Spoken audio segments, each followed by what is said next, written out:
We got a credible attack potentially happening on U.S. military bases in Europe any day now. We have widespread riots across Paris, as well as other cities where leftists did not get their way. Normal food is no longer food here in the United States, and we need to talk basically about the canned chicken and tuna, because we're getting some disturbing reports out there. The EU was caught paying South African officials to shut down the power grid to make it green, like literally shutting off power plants when there wasn't enough electricity to go around. And since some of the ministers down in South Africa are like, hey, why is this power plant shut down when we have people's power switched off? Like, why don't we just turn on the power plant? And they're being told, we can't switch that power plant on because it's coal. And we've been paid by the European Union to switch it off. And so they switched it back on, and the European Union is losing their mind. Like, how can they turn on the power plants? We got to talk about that. We have an oil and gas insider warning us about what's going on inside the U.S. oil exploration and what's going on with rig counts. And it isn't good. And on a positive note, we got a super useful tip for preppers from an old plumber.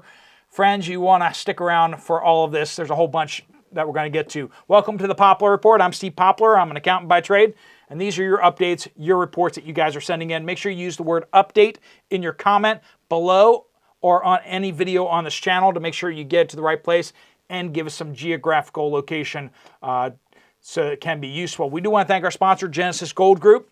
If you haven't contacted them and you have an IRA, you have a 401k, and you're like, maybe I don't want to have it in stocks. Maybe I want to get it diversified into some metals, or maybe some of it into metals. Well, that might be a good idea. You might want to talk to Jonathan and his team about what they can do and what it would look like. They'll tell you all the fees and everything like that, and you can decide whether it's a good fit for you. If you do call them, which is down in the description down below, make sure you mention this channel so they waive the setup fee. All right, so we have a credible, let's read the quote here. This is from a defense official. There is credible intel pointing to an attack against U.S. bases in Europe over the next week or so. Yeah, so somebody's going to commit a terrorist attack and has been intercepted by the same guys that spy on us. They know it's going to happen. And when we say this kind of stuff, it tends to happen. Most U.S. bases in Spain, Germany, Italy, Bulgaria, Romania, and Poland are now at Force Protection Condition Charlie, which is orange. It's not quite like DEFCON, because DEFCON is like how ready we are to like attack another country or defend ourselves against another country in an offensive way. Force Protection Condition is how locked down the bases are. So right now, soldiers are no longer allowed off base in uniform. If they leave base, they must go in civilian clothes so that they do not draw attention to themselves and they do not draw an attack on themselves. But the bases are almost certainly putting out the sandbags in front of the checkpoints. They got all the barriers coming out because they are going to be searching vehicles much more thoroughly. All the different ways that they can escalate the security around the bases. This is not a sustainable level of force protection. It says right in the force protections that this will degrade military units' capabilities if kept in place. This is for a credible temporary threat against our bases, and it's only for certain bases. That's where we are right now. If they were to get the name of a base that was actually being targeted specifically, that would go to threat level red. And that would be for a very short period of time at only like one base. That's because they know that that's the base that's going to get attacked. So this is going to happen somewhere in Europe, it looks like, unless this somehow thwarts the attack. We have widespread riots across Paris and other cities after radical leftists didn't like how the election went yesterday. Marine Le Pen and her radical conservatives who want to wave the French flag and be classical liberals, basically. We probably wouldn't be super comfortable with them, but, the simple fact is that they are to the right of the crazy loons that are in office right now. And because of that, they are undermining democracy or something like that by winning an election. This is the first round of those French elections. There's a second round coming, but it is, let's just say, making a lot of people unhappy. All the wrong people are unhappy. It's just great. Nana says, my daughter bought 12.15 pounds of ground beef at Costco. Let me know if you guys are seeing this too. Got home to make burgers for the freezer and through the process found out that she only got 11.85 pounds of ground beef. It only weighed 12.15 pounds when she added the foam tray and the wrapping. Is that what you guys are seeing out there too, where they're not measuring the beef, but measuring all the packaging and everything like that included? Not quite honest, is it? Sally says, nobody is talking about the heavy rains and flooding in South Dakota, Minnesota, and Iowa. Affected crops of corn, soybeans, wheat, and pastures for cattle getting swamped. And I'm one of the cattle ranchers who quit and sold our 5-generation ranch in eastern Oregon just over a year ago. Government intrusion is nonstop crazy. But good news is in the red state of South Dakota, my daughter and her husband are building up their cattle herd. Prices are still strong. Well, good luck with that. Good luck with that. And if you guys aren't preparing for the beef-amageddon that is coming, you need to be getting prepared for that, because when a lot of ranchers are getting out right about now, they're like, we don't want to have to be testing our cattle for bird flu. It's bad enough testing your cattle for like cow flu, but testing them for bird flu is just downright insane. And that there may be mandates on all the workers that are working with the cattle may need to get a poke soon. We're talking about having to use protective devices like masks around cattle and all this kind of stupid stuff that seems to be coming our way. A lot of ranchers are just like, I'm not doing that. I'm not doing that. You can have my cattle. We'll just turn them into ground beef, but let's cash out now before that all gets crazy. So that's why beef prices are down. But it's not going to last very long, friends. Bonnie says, I bought all of my canned great value chicken before the change, but with tuna, I had the same outcome. Talking about mushy, not something just being off with it. I stocked up on the chicken of sea tuna in the 8-can packs and shrink wrapped. It was mushy and soupy. The fish had no form. Okay, but it could just be like, processed wrong, right? It looked like a tuna smoothie. My cat won't touch it. Took it to the barn cats. They eat everything, and they wouldn't touch it either. Normal food isn't normal anymore. I've given Walmart far too much money for the food that wasn't food. Not sure what to do now. Buy better brands, etc., etc. There's no saving money with Walmart anymore. It's like picking through the trash. Just buy a bag of taters and see for yourself. They aren't hiding it, and it's not a secret anymore. It's like they're breaking the healthcare system, and they're breaking the food system too, because they want to bring in all of their alternative solutions for us, right? They have to destroy our existing system before we'll be on board with accepting their new systems. So, is it any wonder that they're knocking out all the supports for our food system before they switch us over to all of this lab-grown garbage? BB says, funny you mentioned the GV canned chicken. I just told my son about opening 3 different cans for my cats, and all but the 4-month-old refused to eat it. Should we be concerned when our food is not being eaten by starving animals who have much more sensitive smell than we do? That's a concern. That's a concern if they're not eating this stuff. right? The 4-month-old ate some of it the first day and was sick for a week afterwards. The chickens ate it, but they're batty birds. They'll eat anything, even each other if they get bored. It was definitely very mushy, but didn't look or smell off to me, and it's not from my storage supply. They were bought just recently, and my mother's dogs have begun refusing to eat hot dogs and bologna as treats. What is changing in our food that the animals can sense? It's like one of those earthquakes, right? Like the animals can sense it, but we can't, and the animals start freaking out. Well, with our food, we're getting that same kind of situation. Post-pandemic survival says, I worked recently laid off for an U.S. oil exploration company. The rig count is going down, and I've been told it will be at least 6 months from now until they start picking up more rigs. The increased costs of leases from the federal government especially, being regulated to death, and additional regulation seems to be the issue. I've checked with different companies in the industry trying to get back to work. Very few are hiring.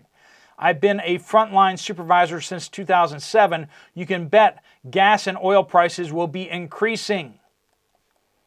Are we listening and paying attention, friends? We are under attack from every direction.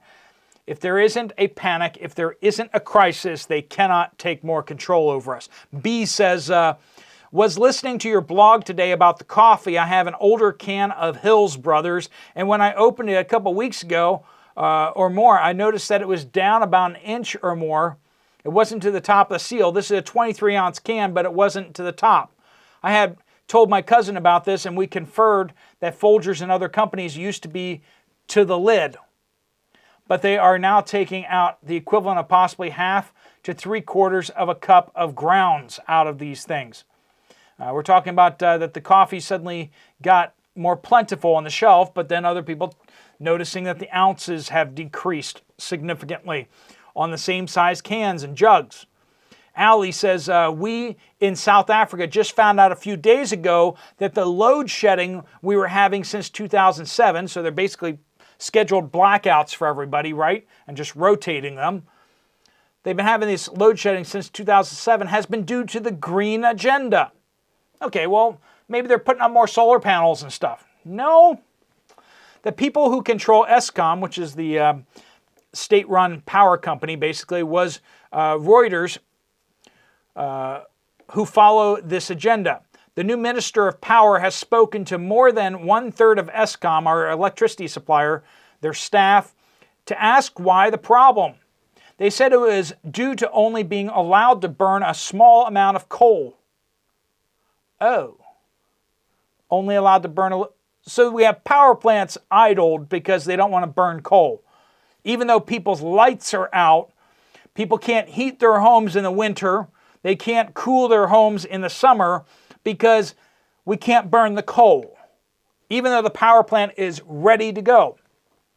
They were told by the minister to do their jobs and supply electricity, which they're doing at the moment. No more load shedding. Poof, magic. That explains why it suddenly vaporized and went away just before the election. We did notice that, and people in South Africa noticed how there was no load shedding on the way up to the election. Just like we have interest rate cuts here in the United States on the way up to election, and all of the government reports say all the right things on the way up to election. Funny how that works. The day after they switched back the power plants on, the EU said that if we don't go back to Schedule 6 of load shedding, then they will not give us the $170 billion for their nonsense green agenda program. My question to all is, who is going to pay for all the businesses that closed down because of the load shedding? And who is going to compensate the families of those who lost their lives due to the load shedding? One of the latest victims was a 3-year-old girl who lost her life because her medical machine was off due to the blackouts. So you really see what's going on here. The European Union is taking Europeans' tax dollars, to pay bribes to third world countries to shut off their power plants so that poor people lose their power. And that's their green solution. This is how corrupt this whole thing is, because you know kickbacks are coming from those bribes to those third world countries back to those politicians in the first world countries. That's what happened in Ukraine. That's why we're there covering things up, is because of all the kickbacks that were coming because of the energy payments. We sent tons and tons of money from the United States over from our government. And then those kickbacks came back to a certain politician who will remain nameless, whose son is now a convicted criminal, but not charged because of these bribes. It's hard not to get angry about this stuff, that's for sure. Colorado Pack Rat says, for one instance, Folgers was 48 ounces. It's now 43 ounces out there. Same price and now climbing up drastically. But availability is good. You can get those big cans. You'll pay more for them and you'll get less in them. But you can buy them now. Isn't that wonderful? Thanks, President. Brad says... I almost said Biden. Brad says, my conversation with my best friend of 30 plus years about another friend of ours went like this. Oh, okay, I thought so. Man, talked to Sean earlier. He's been working at the little liquor store for a couple of years now. He's there tonight, but had just found out that it's his last night because they're closing down that store as of tomorrow. I guess from what he said, he was saying that's really bad. That a lot of places have been closing down there. That was June 29th. The liquor stores are going under and others as well. Ask yourselves what is really going on. This is Southwest Missouri near Springfield. More and more people are waking up and they're talking to each other about this and they're mulling these things over. How long before the panic starts? That's a question we need to be asking ourselves carefully, because one day everyone's going to go to the store and it's going to be empty. The first people there are going to grab a whole armloads of stuff. But if people decide to get stocked up just a few days worth of food, if a small portion of the population decides to get a few extra days of food, the stores are going to be empty. And it will be too late by then. You saw how it worked with the pandemic. You saw how it worked. By the time you realized what was going on, it was too late.